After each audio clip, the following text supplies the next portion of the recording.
Gracias, señor presidente. Señor ministro, tengo que reconocerle la gallardía de comparecer hoy aquí, porque sin duda está demostrando usted valor. Quizás otro en su cargo no hubiese comparecido con la celeridad y hubiese dicho lo que ha dicho usted hoy aquí. Y lo digo esto porque ha arrojado luces sobre determinadas cuestiones que no tenía clara mucha gente, pero ha arrojado sombras sobre otras muchas cuestiones que nos preocupan mucho más, por lo menos a mi grupo parlamentario.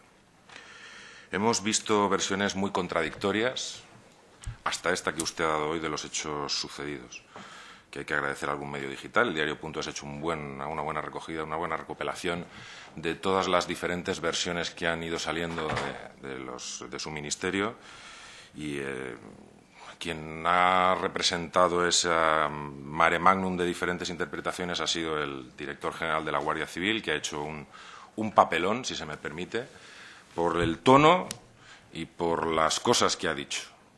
Un papelón que le hacen acreedor de la demanda inmediata de su cese y dimisión, que se la hago pública en este momento. Cese usted al director general de la Guardia Civil. La Guardia Civil no se merece tener un director general como el señor Arsenio Fernández de Mesa, por lo que ha dicho y por el tono con el que lo ha dicho.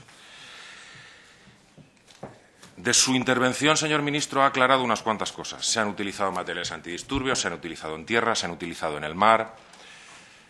Otros portavoces le han preguntado, y espero que les conteste, sobre la utilización de qué materiales, en qué cantidad y demás. Ha satisfecho con ello una de las grandes dudas que había y una de las grandes negaciones que había por parte de la Guardia Civil, de los responsables de la Guardia Civil, que no se habían utilizado materiales antidisturbios en el mar. Usted ha dicho que solamente se disparó desde tierra. Hay versiones que hablan que también se disparó desde un barco de la Guardia Civil. Pero la gran pregunta que surge con esto, señor ministro, es ¿la actuación antidisturbios de la Guardia Civil en el mar, hasta qué punto coayudó o fue la causa necesaria para el ahogamiento de al menos 9 personas que ha dicho usted? Los medios hablan de 15 y esta mañana nos llegaban informaciones de que hay 3 cadáveres más en el espacio donde usted nos ha demostrado, nos ha enseñado esta obra. 3 cadáveres más. No sabemos cuántas personas han muerto. Lo que sí que sabemos es que un gran número de personas, con unos medios precarios, muy precarios de flotabilidad, y lo ha dicho usted, señor ministro, lo ha dicho usted, se internan en el mar, llegan a aguas jurisdiccionales españolas y en lugar de ser socorridos por quien corresponde, y esa es otra cuestión, si corresponde socorrerlos a la Guardia Civil o corresponde socorrerlos a Salvamento Marítimo, en lugar de ser socorridos, dada la precariedad de los métodos de flotabilidad, y señor ministro, estamos en febrero y es el Mediterráneo, las aguas están frías, se les responde con material antidisturbio. Lo ha dicho usted, señor ministro. Lo ha dicho usted en su intervención. Se les responde. Se dispara, lo ha dicho usted, a no sé cuántos metros, a 25 metros, por encima de eso. Le puedo aceptar la mayor, le acepto. Eso hasta que se demuestre otra cuestión, ya lo decidirán los tribunales. Le acepto eso. Pero se utiliza material antidisturbio en lugar de hacer la correspondiente actuación que debe ser. Cuando una persona está en el mar, en medio precario, peligra su vida en aguas jurisdiccionales españolas, hay que socorrerla. Y para eso se llama salvamento marítimo. Y no se responde con material antidisturbio, señor ministro. ¿Hasta qué punto esa actuación, esas órdenes dadas a la Guardia Civil coayudaron a la muerte de esas personas? Es una cuestión que delimitarán los tribunales y esperemos que la delimiten de acuerdo a la legislación española y establezcan las responsabilidades penales que correspondan a las personas que dieron esas órdenes. Pero de su intervención, señor ministro, me ha preocupado una cosa muchísimo más y espero que luego el señor Olavarría nos ilumine con su superior conocimiento de la legislación internacional. Y es, ¿dónde empieza España, señor ministro? ¿España empieza a las espaldas de la Guardia Civil? Parece ser que usted eso es lo que ha dicho. ¿En la segunda valla o a las espaldas de la Guardia Civil? Del primer Guardia Civil que haya detrás de la frontera. Y si entre aquí y la Junquera no hay un Guardia Civil, ¿no empieza España hasta la espalda de ese Guardia Civil? Señor ministro, no es seria la interpretación que usted nos ha dado. No sé quién lo ha elaborado en su ministerio o en la Guardia Civil. Esa interpretación de la legalidad. Y espero que luego le respondan con artículos. Pero España no empieza donde quiera la Guardia Civil. La situación de la frontera en Ceuta y Melilla ha supuesto el abandono de una parte de la soberanía del territorio amojonado en el año que fuese, después de las guerras de África. El territorio se amojona y se dice la frontera llega hasta aquí. Cuando se construye la valla se abandona una parte del territorio y se pierde la soberanía sobre ese territorio, al menos de facto. Puede ser que no de iure, pero sí de facto. Pero en las playas españolas, señor ministro, ¿quiere usted decirme que con la interpretación que está haciendo del dominio del derecho español sobre la playa española, si es un inmigrante el que está allí a las 7 de la mañana, se produce, ¿cómo usted le ha dicho exactamente?, una acción de contención y rechazo? Pero si es un traficante y va con un fajo con un paquete de droga, no se produce la actuación de contención y rechazo, porque entonces las fuerzas y cuerpos de seguridad del Estado actúan y lo detienen y proceden conforme a la legalidad vigente. La soberanía nacional sobre el territorio nacional no empieza donde dice ese informe de la Guardia Civil. La ley dice otras cosas y esa interpretación es espúrea, negativa, y lo que es preocupante es que desde las máximas responsabilidades del Ministerio se ampare esa interpretación de la ley. Las aguas jurisdiccionales son aguas jurisdiccionales sometidas al control de las fuerzas y cuerpos de seguridad del Estado. Y en las imágenes que se ven, que usted no ha negado y que están clarísimas, se ve a los inmigrantes entre una patrullera de la Guardia Civil y entre la propia Guardia Civil que está en la playa. Por lo tanto, ¿ha admitido usted una de las grandes dudas que se planteaban de la existencia de las expulsiones en caliente y que se negaban? Existen. Usted ha derivado el concepto de expulsión en caliente de dónde empieza España, en la segunda valla, no en la de 5 metros, sino en la segunda valla, o detrás del primer guardia civil que haya en la línea marítimo-terrestre sobre territorio español y en aguas jurisdiccionales españolas. Es un concepto que no es posible compartir. Es un concepto que no es posible asumir. Señor ministro, desde mi grupo parlamentario vamos a exigir que se constituya una comisión de investigación en el Congreso de los Diputados para delimitar no las responsabilidades penales sobre la actuación de la Guardia Civil en los ahogamientos de las personas que han muerto, cuyo número todavía a fecha de hoy desconocemos, sino sobre las responsabilidades políticas de cómo se está gestionando y cómo se ha gestionado este tema.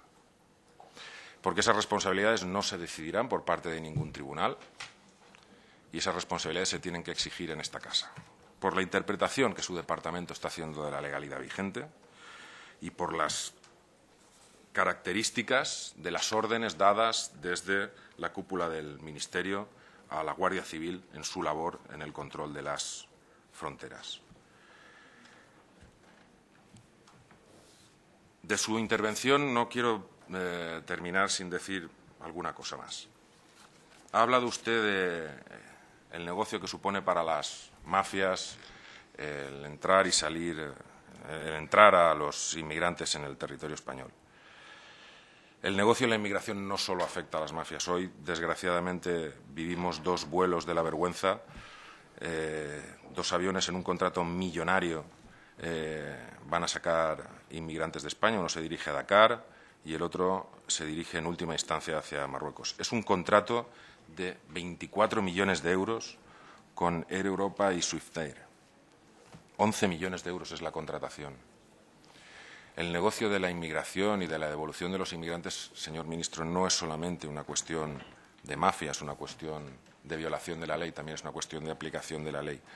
Lamentamos desde mi grupo parlamentario que tantos recursos se dediquen a devolver a esas personas a sus países de origen y no se dediquen esos mismos recursos a labores de cooperación, a labores de desarrollo, después del recorte enorme que ha habido en los presupuestos de cooperación al desarrollo, que son el instrumento fundamental para evitar la gran tragedia humana de que miles de personas tengan que salir de su casa para venir a buscar un futuro mejor a nuestro país. Exactamente igual que hemos tenido que hacer los españoles en otro momento. Acabo mi intervención recordando el que fue un episodio histórico poco conocido, más conocido en Canarias. En los años 40 los canarios emigraban, salían ilegalmente de España, estaba prohibida la salida de España, igual que está la situación ahora en Marruecos. Hubo un barco, el Telémaco, que cargado con 171 canarios en unas condiciones precarias, como ahora van los cayucos, emigró hacia América. Consiguió llegar a la Martinica. y la recepción que tuvo en la Martinica por parte de los negros que habían en Martinica, que era la primera vez que los canarios que iban en el Telémaco veían negros, fue magnífica y solidaria. Que nosotros no olvidemos nunca la lección que nos dieron otros. Gracias, señor presidente. En mi intervención respondiendo al señor Escobar, perdóneme, señor ministro, la descortesía, pero como ha habido una alusión directa respecto a la política de inmigración, que qué política de inmigración aplicaríamos cuando quiera. Cuando quiera hacemos un debate sobre política de inmigración. No es el momento porque no estamos hablando de política de inmigración. Estamos hablando de lo que ocurrió el día 6 de febrero en la frontera de Ceuta. Pero cuando quiera hablamos de inmigración y de las políticas de inmigración. Ha hablado usted de creer la explicación del señor ministro. Mire, si creer es un sinónimo de tener fe, estamos en campos diferentes. Si creer lo utiliza como sinónimo de credibilidad, le daremos la que merece un miembro del Gobierno de España y le daremos la que corresponda a la luz de los acontecimientos que se vayan conociendo. Y de momento se la hemos dado. Señor ministro, nosotros no le vamos a exigir nunca, porque no tendría ninguna lógica, que aplicase las políticas que nosotros defendemos. Pero sí que le vamos a exigir siempre, igual que tiene derecho a exigírselo cualquier ciudadano, el cumplimiento de la ley. Y es la falta del cumplimiento de la ley la que nos puede llevar a exigirle precisamente sus responsabilidades políticas en forma de dimisión. Usted ha hecho unas interpretaciones respecto a la legislación vigente que no es posible compartir, no ya desde la diferencia política, sino desde la más pura y simple razón. La retrotracción de la línea fronteriza marítima a la lengua de la playa por razones humanitarias no se sostiene bajo ningún concepto. La única alteración de la soberanía en la línea fronteriza por razones humanitarias admisible es para el motivo de socorro o de persecución en caliente, como os he dicho anteriormente. No hay otra razón humanitaria para mover los efectos de la línea fronteriza en la línea marítima. No existe. Cualquier otra interpretación es espúrea, repugna a la razón. Y no es una interpretación política. Es una interpretación que repugna a cualquiera que intente interpretar la ley de forma recta.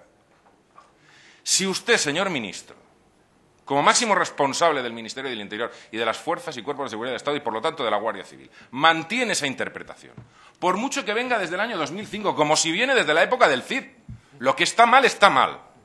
Lo que está mal en principio está mal en todo tiempo. Si está mal, sea desde cuando sea, es su obligación, como responsable del departamento, cambiar esa interpretación de la ley. Si no lo hace, señor ministro, tendremos toda la legitimidad para exigirle la responsabilidad política que corresponde y sería la dimisión de su cargo. Ha dicho usted en su intervención una cuestión muy peliaguda, que llevaría una interpretación que yo no me atrevo a seguir avanzando por ahí. Simplemente se la voy a exponer porque es muy peliaguda la cuestión. No se puede aplicar la ley igual en todo el territorio nacional.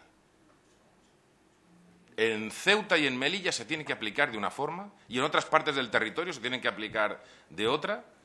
No, todos podemos entender lo que es el derecho comparado y demás. Pero la ley es igual en todo el territorio nacional. No admite interpretaciones diferentes en función de en qué zona nos encontramos. Y todos comprendemos la especificidad de la frontera de Ceuta y la frontera de Melilla. Las conocemos. Entendemos la especificidad. Pero una vez se ha pisado territorio español, se tiene que aplicar la ley española. Y no hay forma de mover la línea con interpretaciones legales, porque lo que se está haciendo, señor ministro, sea desde el año 2005 o desde cuando sea, es un delito. Incumplir la ley, expulsiones ilegales. Cámbielo, señor ministro, cámbielo. Y respecto a la Guardia Civil y la exhibición de fotografías y demás, y concluyo casi con esto. Mire, a todas las personas que lo han hecho. No necesita la Guardia Civil más defensores que los propios inmigrantes. Lo publicaba el diario.es. Un inmigrante llamado Estefan dice, no sabía qué hacer. Nosotros siempre vemos a la Guardia Civil, como los buenos. Cuando vi lo que hacían, di la vuelta y regresé a nado a la playa.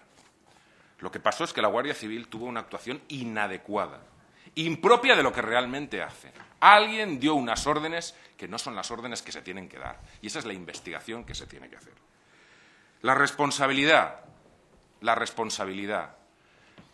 de si hubo una relación directa entre la actuación de la Guardia Civil mediante la denegación de auxilio y las muertes la decidirán los tribunales. Pero políticamente nos toca a nosotros dilucidar la responsabilidad política de quien dio estas órdenes.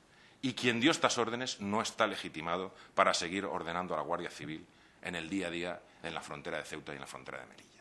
La especificidad de esas fronteras las conocemos, pero cuando un inmigrante pone el pie en territorio español, tiene todo el derecho a que la legislación española le proteja con toda la fuerza de la ley. Gracias, señor presidente.